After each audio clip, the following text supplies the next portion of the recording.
Sige, mabuhay ang Alyansa para sa Bagong Pilipinas! Senator Revilla, Senator Tolentino, at Senator Soto.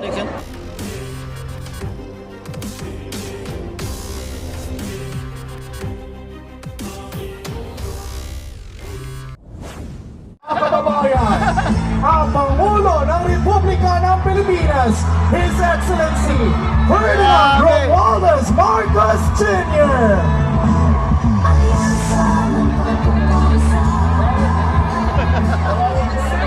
Ano sabi niya, Anthony? 12! 12!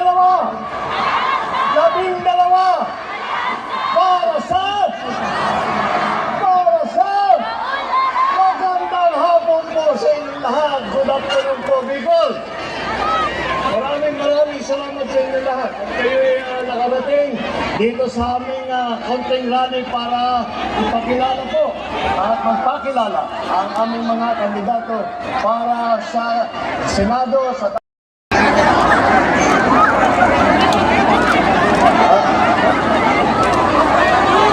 alam niyo po, kapag ako'y sumasama po sa kanilang mga lakad, ay sinasabi, kampanya mo naman kami.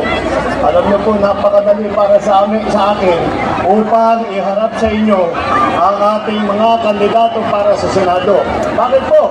Dahil po, tingnan naman ninyo ang naka-line up ng alyansa para sa Senado, kung iisa-isahin po natin, bawat isa, narinig niyo po silang magsalita. Narinig niyo po sila na kung ano ang kanilang nagawa, narinig niyo po kung ano ang kanilang mga pinaplano kapag sila ay naluklok sa mataas na office ng Senate. Yan po, kaya naman, at isa-isa, sasabihin natin, madaling sabihin, di kaligad po itong mga ating mga kandidato.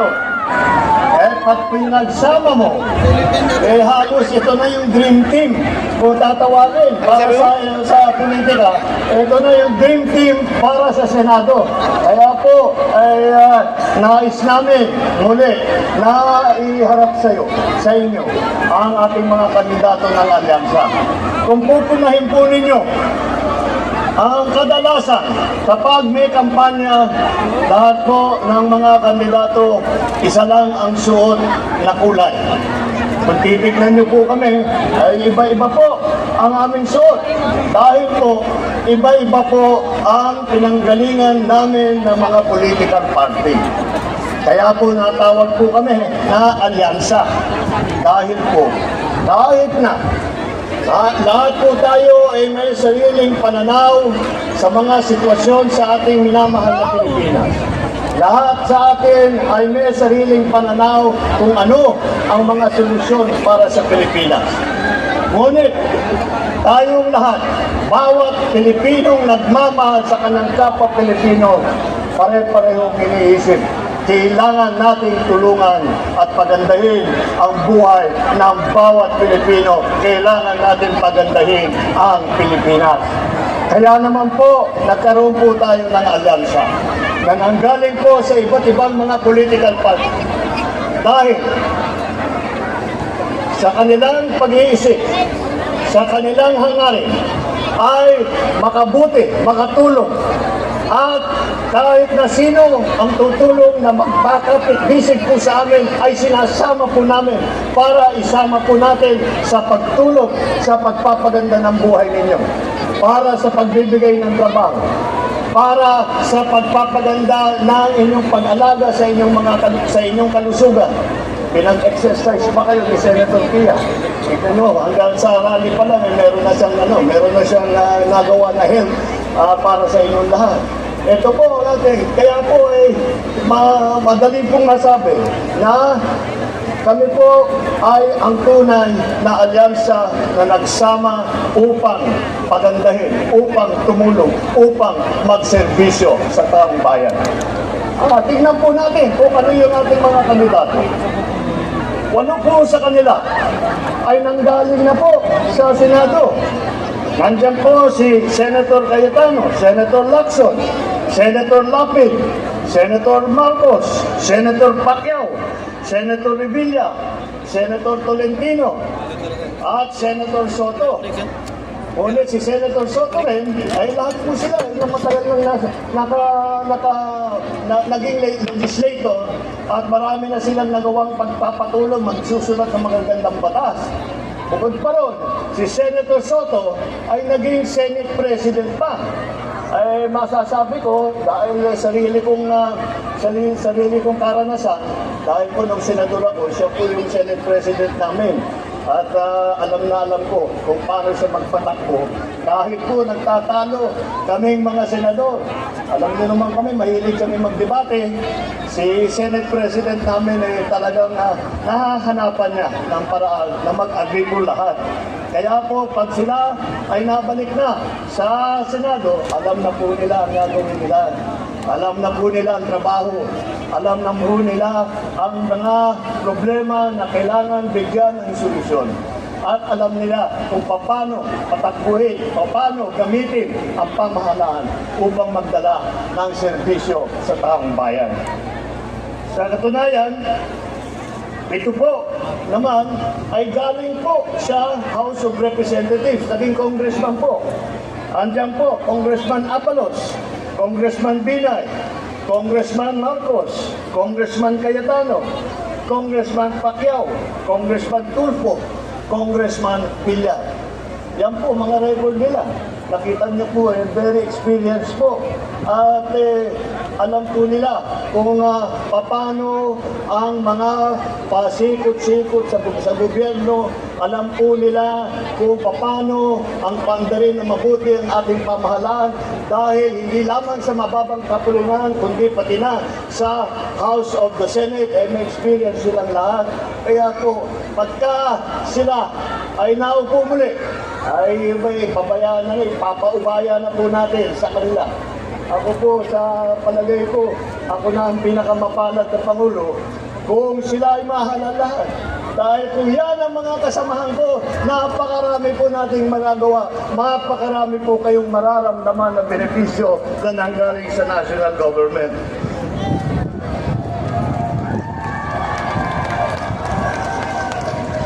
Apat naman ang nagsilbi kung hindi sa kabinete ay sa yung tinatawag na cabinet rank, bali secretary sila.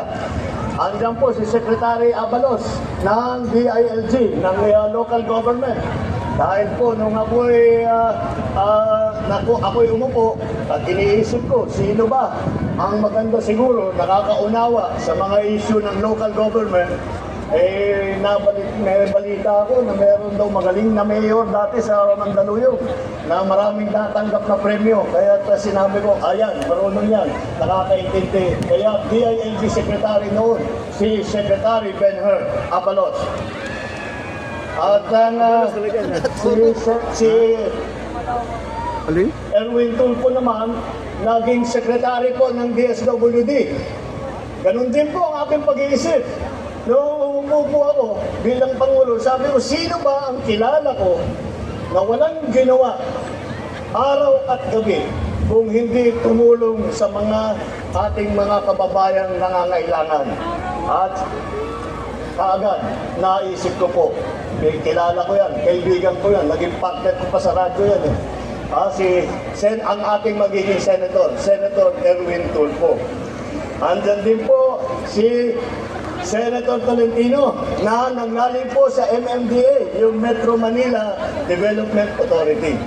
Napakahirap po na trabaho yan dahil po, isipin ninyo, lahat ng mga lungsod ng Metro Manila ay kailangan pagkaisahin upang magsama-sama upang magtulungan na pagandahin para pa maayos ang mga problema ng traffic, mga problema ng tubig, yung problema ng kuryente, lahat po yan ay siya po ang namahala niyan. At ngunit kahit ang ahensya niya ay Metro Manila Development Authority, ay masasabi ko po dahil ko pagkatapos po ng pagdaan ng Yolanda doon sa Leyte at sa Samar at saka sa Leyte at saka sa Visayas, nandun po ako.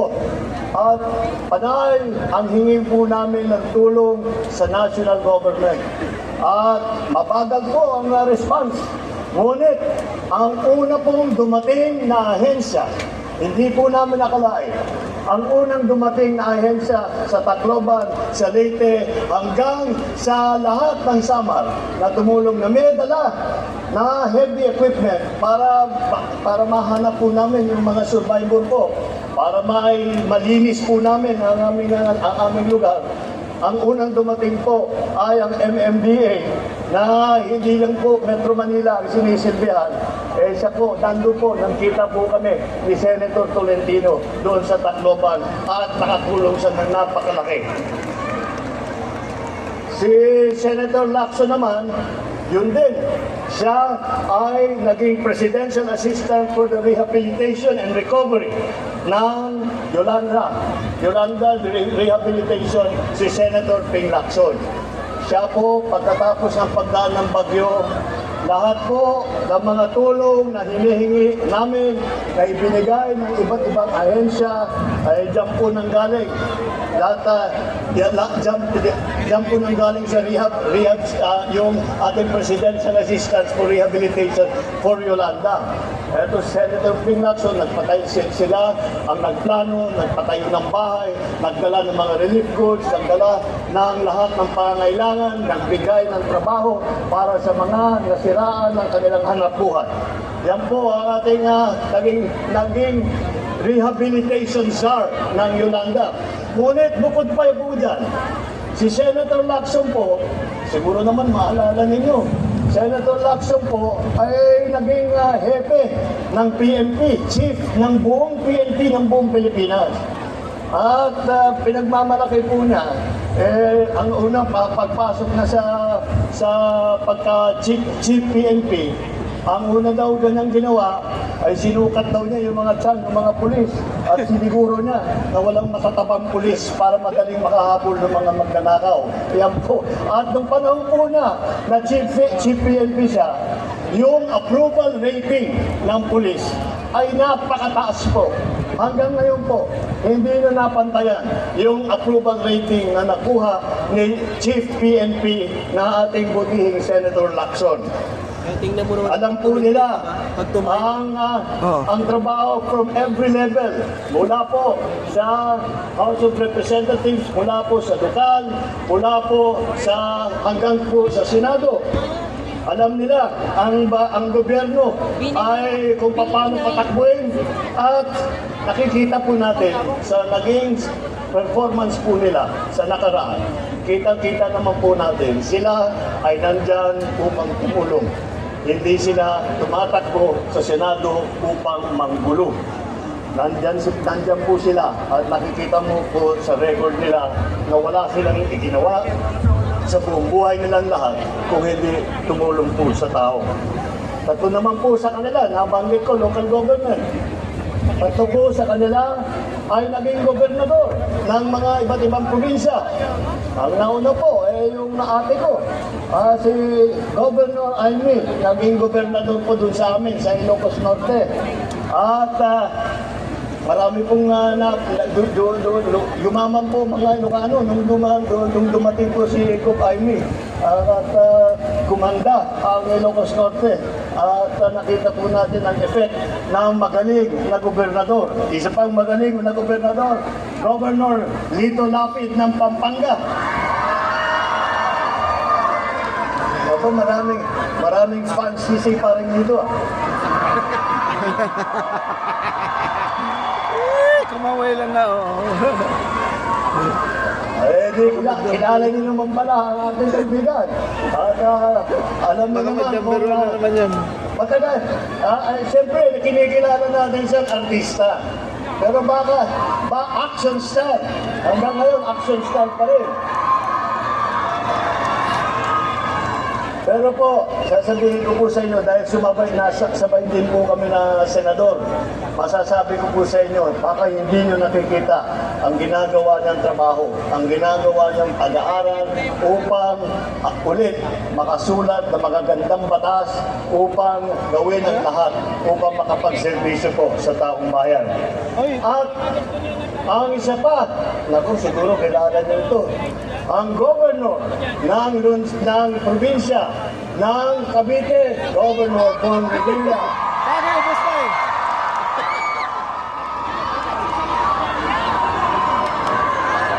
Ay, hindi ko lang gamitin.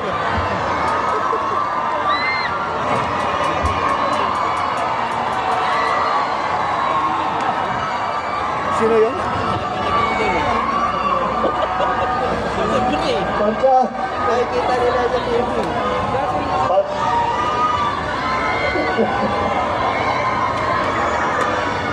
pagka naririnig ko kayo, naiisip ko, mali yata ang pinasukan ko trabaho, dapat ang-showbiz na ko.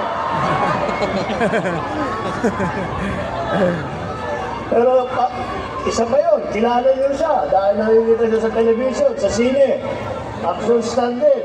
Hindi niyo po masasabi, pero hindi niyo po alam ng gobernasyon. Kung titignan niyo po, Bigay mo kung na. kayo po ay nakakadayo, nakakabisita sa Cavite, at nakita ninyo ang Cavite noon, at tignan po ninyo ang Cavite ngayon, makikita nyo napakarami ang ginanda ng probinsya ng Cavite dahil po sa trabaho na ginawa ng Governor Bong Revilla.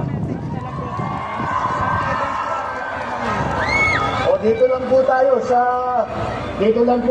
local government. Tatlo naman sa ating kandidato ay naging mayor ng iba't ibang lungsod. Tatlo po.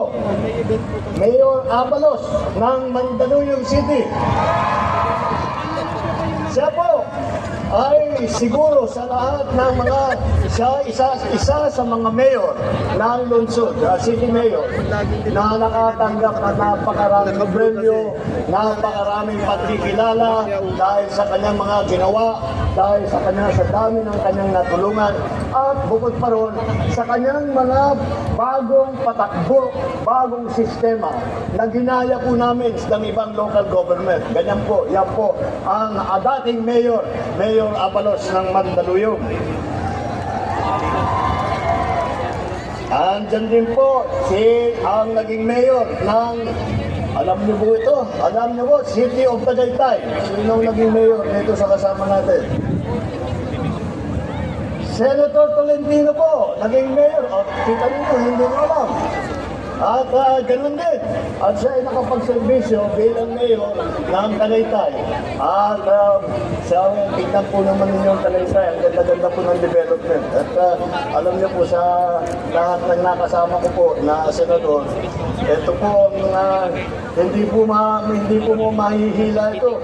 Dahil laging nag-aaral, laging nagbabasa, laging nag-iisip, laging nagkukonferensya kung ano pa ang pwedeng gawin para pagandahin ang kanyang pagsulat ng batas para bigyan ng solusyon ang mga problema na hinaharap natin. At ang mayor ng pinakamayaman na lungsod sa buong Pilipinas. Alam niyo kung sino, anong pinakamayaman na lungsod sa Pilipinas? Wala. Wala. O sinong mahiwagang Ay, wala. mayor ng Makati? Sa akin, wala na. Kita mo. Alam niyo po, na kami lahat na nasa local government doon, tinitignan namin ng Makati. Sabi namin, sarap naman maging mayor ng Makati, ang yaman-yaman ng Makati City. Ngunit, hindi po, ginamit po niya yung yaman na yun para ulit tulungan ng tao. Ang dami po, sa Makati, halos lahat ng servisyo, lahat ng benepisyo, libre na. Kaya lahat kami, gusto namin lumipat sa Makati, pero hinakitay pa lang namin yung 100 years old namin na binibigyan kami ng king. Pero yan po ang patakbo nila. Yan po ang patakbo sa Makati. Lahat po ng serbisyo na ninanais ng tao galing po sa lungsod ay halos lahat po ay libre na. Dahil tama po, hindi binaldas ang yaman ng lungsod, ginamit para tulungan ang taong bayan. At hindi po pakakalain po ninyo na kinakalimutan po natin ang mga kababaihan. At hindi po, maliwanag naman po. Ay sa line-up po namin, 4 po dito ay babae. At hindi pangkaraniwang mga babae po ito. Kilala ko silang lahat. wala nang kasing tapang, wala nang kasing sipag, wala nang mas malaking malasakit, mas malaking puso kaysa sa apat itong mga ating kandidato para sa Senado. Kaya aasahan po ninyo, kapag nandyan sila sa Senado, ang apat na kandidato natin ay sila'y titiyakin nila na malakas ang boses ng kababaihan, na ipagtatanggol ang karapatan ng ating mga kababaihan. Yan po ang ating mga lady senator. At makakalain po ninyo na ang ating mga senador ay di ko Maynila lahat. Hindi naman po siguro tama yun dahil maraming iba't ibang lugar na kinakailangan na naunawaan ng mga senador. Ano lang, Kung main mga ito, pangyayari yung doon, link ano ba ang yan, lagay yung doon, Starlink? kung maganda ba ang sitwasyon, kung may kailangan ayusin. Dapat sana Kaya, nalagyan tayo ng konting marami pong sa ating mga kandidato kung saan siyon po galing sa Pilipinas. Unahin na po natin ang ating champion, si Senator Manny Pacquiao. Pero nakakulit tayo sa alyansa eh. Ng Bukidnon, Sarangani, Jensan. Alam nyo, kilala nyo naman si Sen Manny.